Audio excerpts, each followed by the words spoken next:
Это новости спорта на Якутия-24, в студии Полина Долинская. Барселона сыграла с мадридским Реалом в перенесенном матче 10-го тура чемпионата Испании по футболу. Игра завершилась счетом в ничью 0-0. На 72-й минуте Гарет Бейл отправил мяч в сетку ворота Барселоны, однако гол был отменен из-за положения вне игры. За весь матч Барселона совершила 5 фолов, за 3 из них была показана желтая карточка.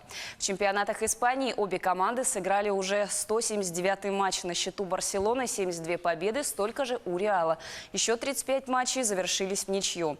Барселона и Реал идут во главе турнирной таблицы, набрав по 36 очков в 17 матчах. Ближайшим преследователем является Севилья, на счету которой 31 балл. В следующем туре Барселона примет Алавес 21 декабря, Реал сыграет с Атлетиком из Бильбао днем позже. А на чемпионате мира по футболу английский Ливерпуль одержал победу над мексиканским Монтерреем в полуфинале клубного чемпионата. Встреча завершилась со счетом 2-1.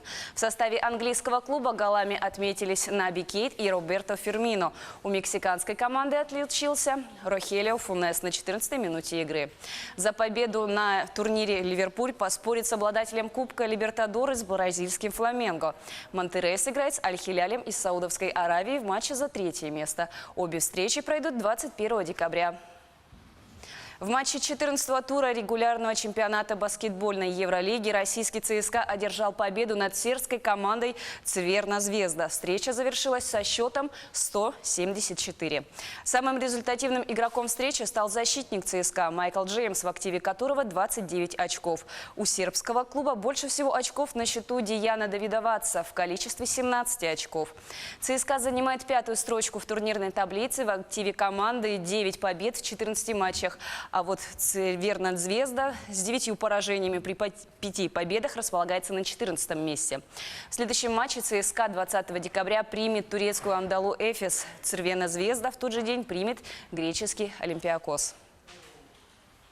Нур-Султанский Барыс обыграл Нижегородская Торпедо в матче регулярного чемпионата континентальной хоккейной лиги. Результат встречи – счет 4-0. Шайбы забросили Корбин Найт на 22-й и 56-й минуте встречи, а также Егор Петухов и Дмитрий Шевченко забросили ворота противника по одной шайбе. Торпедо потерпела 5-е поражение кряду и с 42 очками в 39 матчах занимает 8-ю строчку в таблице Западной конференции. Барыс идет 3-ми на Востоке, набрав 48 очков в 36 играх.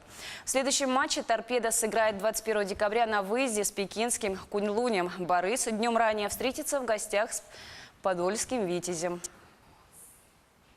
В третьем туре группового раунда волейбольной лиги чемпионов российский «Зенит» на выезде выиграл у турецкого Халкбанка. Матч завершился со счетом 3-1. «Зенит» после 2 игр имеет 4 очка, благодаря чему занимает 2-е место в группе «С». Лидирует бельгийский «Налеко», в активе которых 4 очка после 2 матчей. Третьими идет польский Яшемский Венгель. На 4-й строчке располагается Халкбанк. В следующем матче «Зенит» встретится с Яшемским Венгелем 18 января. В Чурапчинском Улусе состоялось первенство республики по вольной борьбе среди юношей 2005-2006 годов рождения на призы заслуженного мастера спорта СССР Василия Гоголева. Участие в турнире принимали более 250 юных спортсменов из разных районов республики.